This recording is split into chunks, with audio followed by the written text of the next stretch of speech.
Good evening, family. So we are moving to chapter 7.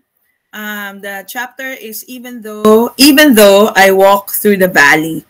So part 1. So for tonight, we are going to focus on the word walk.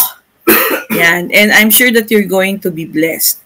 So let's all pray. Father God, we thank you that it is your desire for us to be so aware of the truth that you are always with us, that you're ever so near, that you love us very much, that the proof of this, Lord, is the giving of your Son, Lord Jesus Christ, who died for us at the cross so that we can be saved from our sins and be resurrected from the dead.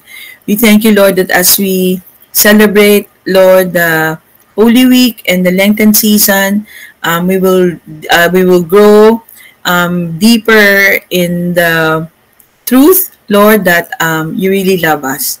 In Jesus' name, amen. Amen. So part 1, even though I walk through the valley. So but before that, hindi pala ito na. So Psalms 23 verse 4. But I just want to discuss before going deeply into the walk, yung valley of the shadow of death. So Psalms 23 verse 4, yea. Actually, mayroon pang Bible study dito sa yea, pero some other day. Though I walk through the valley of the shadow of death, I will fear no evil, for thou art with me. Thy rod and thy staff, they comfort me. So the words shadow of death is shalmavet. Shalmavet in Hebrew, and it means a deep shadow, death-like shadow, or deep darkness. So we don't have any shadow, but when you study this, actually, we don't have any shadows of death or deep darkness to walk through, except in our thinking. So it begins with our thinking. We have to separate in our understanding the Old Covenant thinking from New Covenant thinking. In Luke 1:79, it clearly says, the shadow of death, and says that it was the place of those who are in the Old Covenant.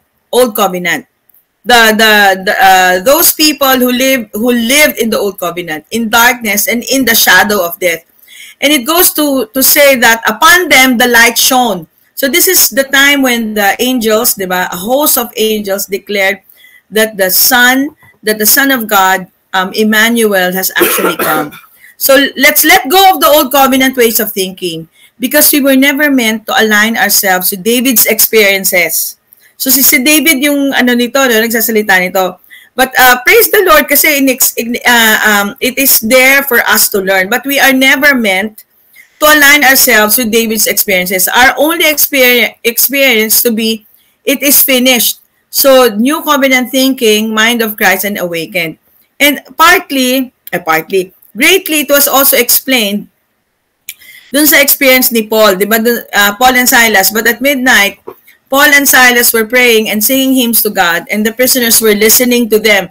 So they were in dire situation. They were in the dungeon where they were mauled, they were striped, they were flagged, di ba? They were severely, violently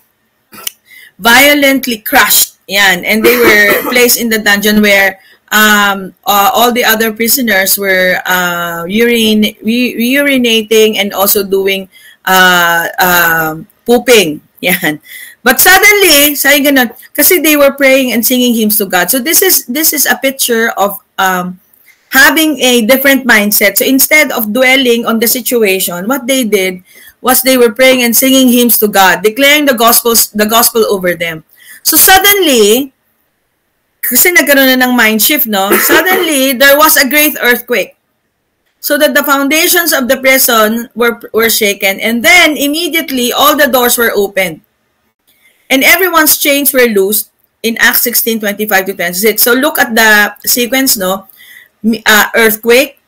And then the foundations of the prisons were shaken. And then doors were loosed and everyone's chains were loosed. So yung order of events, yan. Because too much ministry in church attempts to open doors and loose chains without the changing of the foundations or your mindsets being shaken first. So may verse sa Bible na everything that needs to be shaken will be shaken. So it doesn't pertain to earthquake. It doesn't pertain to calamity. It pertains to your mindset, to my mindset. Na yung mga wrong mindset that God doesn't love you, God is after you, yun yung mga wrong mindset that needs to be shaken. So, kailangan magkaroon ng earthquake sa thinking mo. Kasi, if not, the foundations of our captivity are not shaken, there is no lasting freedom. The foundation of our captivity is what we have believed in our hearts. Faith is actually what you are believing in your hearts about God and about you, about what God thinks of you. Because the life you are living today is the life you are believing. Again, the life you are living today is the life you are believing. So, the Lord is telling us this because He wants to help us. He wants to have all these wrong mindsets to be taken away so that we can live the life that He has prepared for each and every one of us. Okay? And remember, my darling family, remember, your experiences and behavior are not your identity. Our difficulties do not define us. And therefore, know that they cannot separate you from God or the life of your design. What is the life of your design? Life abundant, the resurrected life. It is really about two different dimensions we live in. The one is our sight, meaning our senses and what they perceive as our reality. Ito yung to see is to believe. But faith is the other, but the other realm is the realm of faith, and what God declares to be our truth that sets us free from the claim and dictate of the senses. So, walking through this life, I like very much this picture. The Lord laughing, the Lord rejoicing, and this is His will for you and I, because His will for you and I is His life being lived out through our lives. So when God calls things which are not as though they were, it is because they are. Oh, ang ganda nito, na?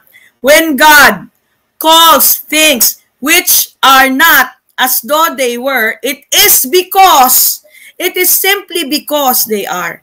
So when He says, by His stripes you are healed, we have to believe it, right? That He came to give us an abundant life. Do you really believe it? So if not, pray to the Lord, Lord, open my eyes to see, right? Open my eyes to see, because that is your reality. That is my reality. They are more real and permanent than anything we perceive with the senses. 2 Corinthians 4:18, because we look not to the things that are seen, but to the things that are unseen. For the things that are seen are transient, but the things that are unseen are eternal.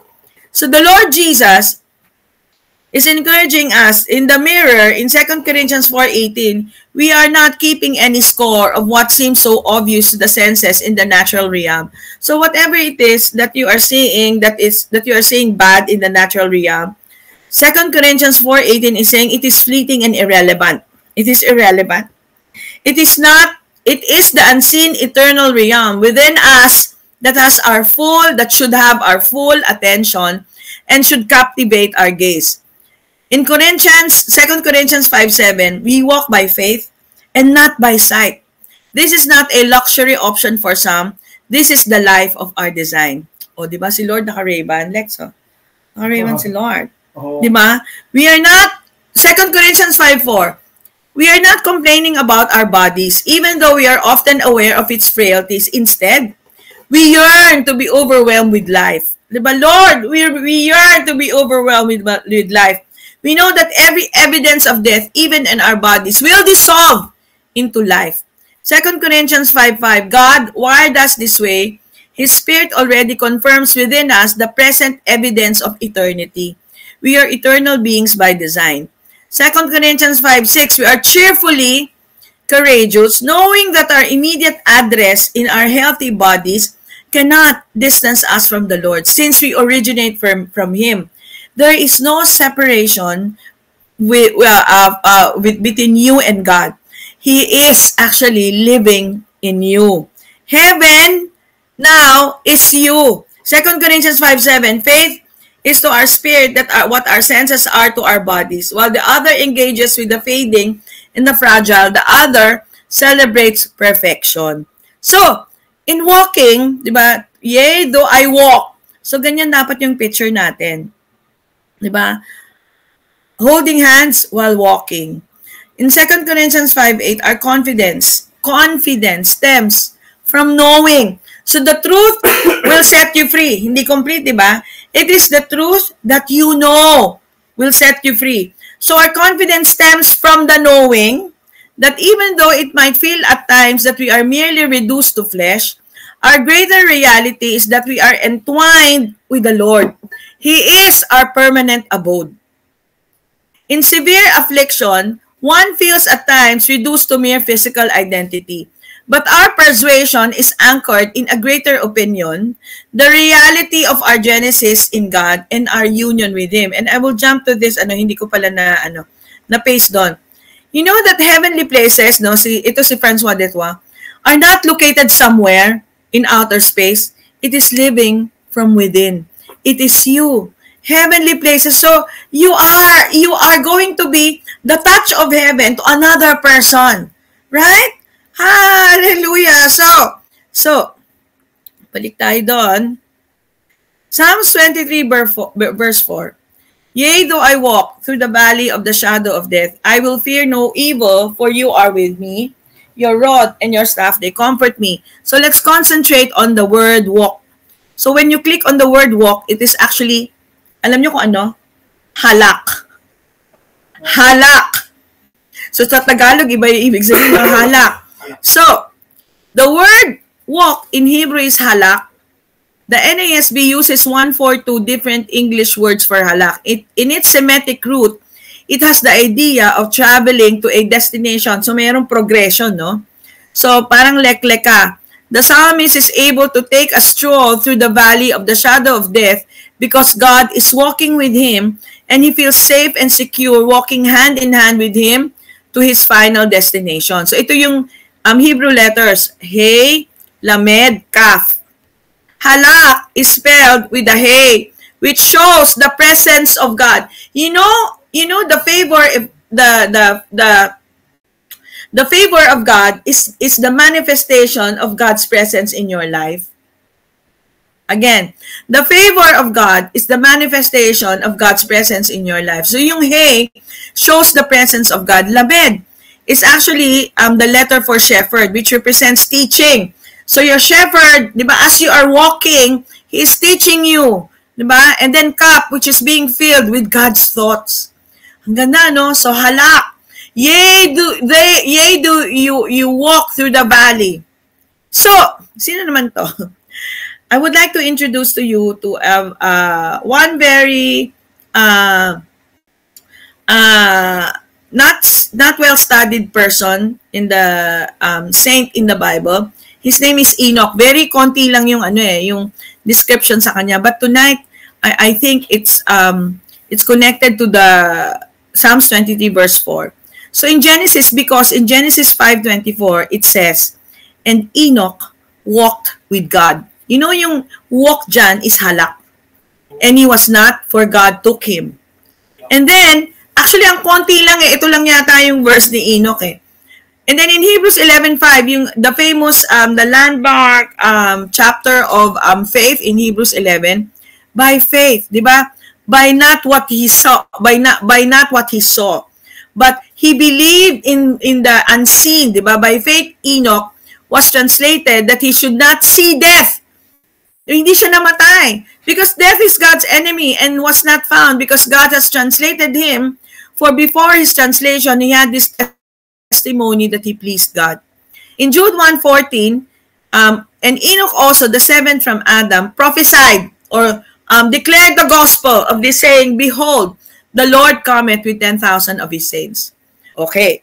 Ano naman bakit natin inaaral? You know that Enoch is actually the picture of the bride. Oh? Okay. Where do you come up with this bride business? We find it in Genesis 5:24. Yan. Diba? And Enoch walked with God. Okay. Look at the screen now because this is very important. You see, the sages and Orthodox rabbis can do things with the Hebrew that we cannot do with English. The Hebrew language is a relationship language. Unlike English, in the Hebrew, you search for relationship between words. Sometimes you use its numerical value called the gematria. Diba? Each Hebrew letter is equivalent to a number. So for example, Aleph is number 1, Beth is number 2, Hey is number 5, diba? So sometimes you associate words that sounds alike. Sometimes you rearrange the 3 letters of the root word to discover another word that is related to the word you are studying. And this new word that you develop by rearranging the letters will give you some insight into the word that you are studying. Because Hebrew is the language of relationship. So we will find that in Genesis 5:24, related to halak. So in the International Standard Version, actually this is much more accurate. Ang International Standard Version, di ba kanina, yea, though I walk through the valley, sabi pala kanina, in Enoch walk with God. Pero yung International Standard Version, it says, communing with God. Then he was there no longer because God has taken him. The ISV says that he communed with God. These are supposed to be translations, not paraphrases. Yet the word commune and faithful are not found in the Hebrew, but it is simply the translator paraphrasing. He's paraphrasing but doing it from a contextual standpoint.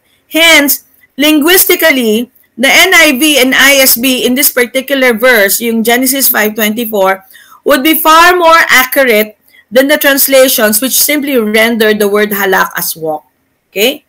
Among the Jews, the word halaka comes from the word halak, but they associate halak as a righteous and pure walk. Okay, let's go deeper. Ito yung halak. 3-letter word. Hey, lamed, kaf. If you take the word for walk, halak, and reverse the order of the letters, you get the word kala, which is the word for bride. Woohoo! Diba? Ito yan. Kala, tita, bakit iba? Actually, yung kaf, dalawa ang representation yan. Ito, at saka ito. Ganda, no? So, it means, right, even though you walk, diba? Pero double L yun, paano yun? Alin, hindi siya double L. Hindi mo, wag mong tingnan yung English, ito ang tingnan mo, yung Hebrew. Diba? Halak is the word for walk. And then if you reverse it, it becomes the bride. Diba? Ito, ni-reverse. Kaya nga pinakita ko ito. Okay? So, diba? So, ang connotation ng Psalms 23 verse 4 is that you walk knowing that you are the bride of Christ. Diba? So, the pictograph of the word bride, kala, reads open hand, gift or providing with your shepherd, and then yung haves revealed the symbol of grace. So it reads, the grace of the shepherd as you walk is revealed. The grace of the shepherd is revealed. The grace, because grace is a person, diba? Is revealed by his gift and through man. In all of the universe, there is not enough space to contain the greatness of God. In all of the universe, there's not enough space to contain the greatness of God. But all of Yahweh is contained in one man, and that is our Lord Jesus Christ. And now,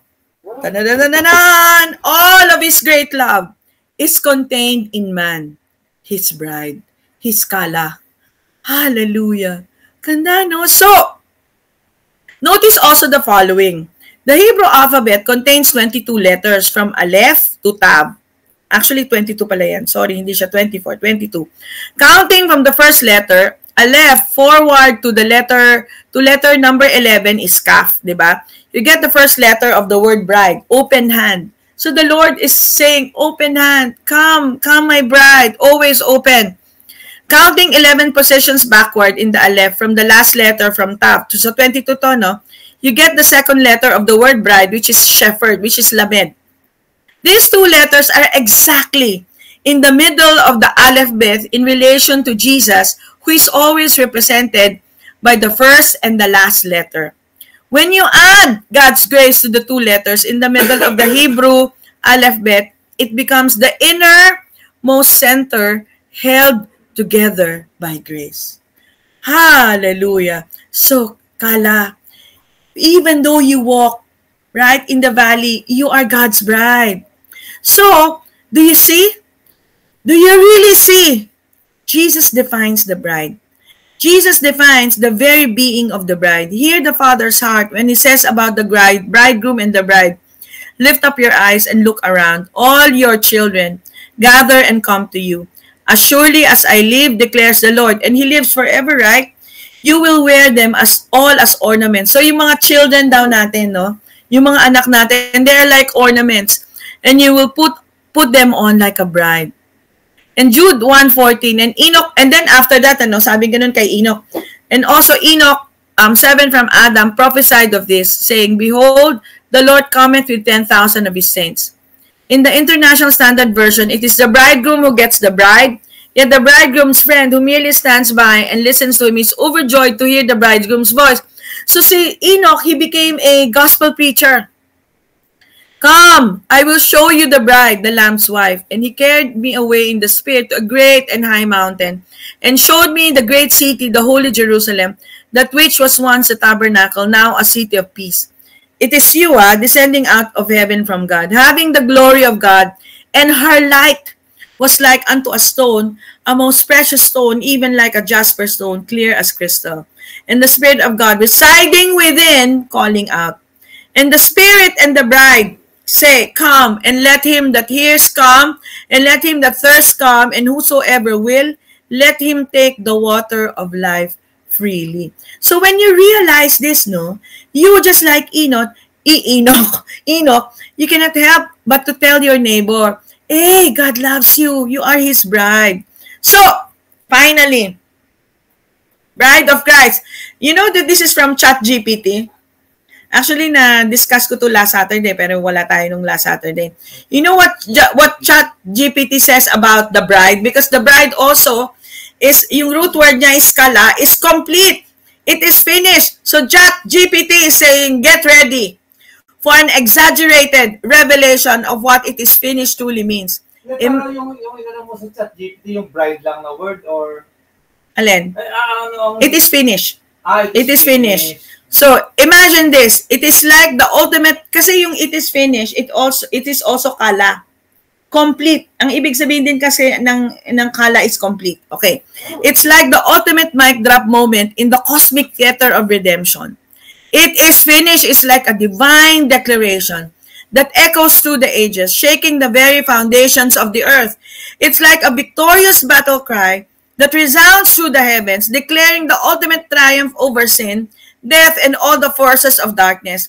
It is finished is like a cosmic reset button, wiping away the guilt and shame of humanity and offering a fresh start. It's like a divine exclamation mark at the end of a grand story, signifying the completion of God's master plan of salvation. It is finished is like a heavenly stamp of approval, validating the sacrifice of Jesus on the cross as the ultimate payment for our sins. It's like a divine contract, guaranteeing us eternal life and restoring our broken relationship with God. So my friend, bride of Christ, family, let the exaggerated truth of it is finished fill you with awe and gratitude, for it is the ultimate declaration of divine love and the key that unlocks the door to everlasting joy and freedom. And that, my dear family, is chapter 7. Part 1. Praise the Lord.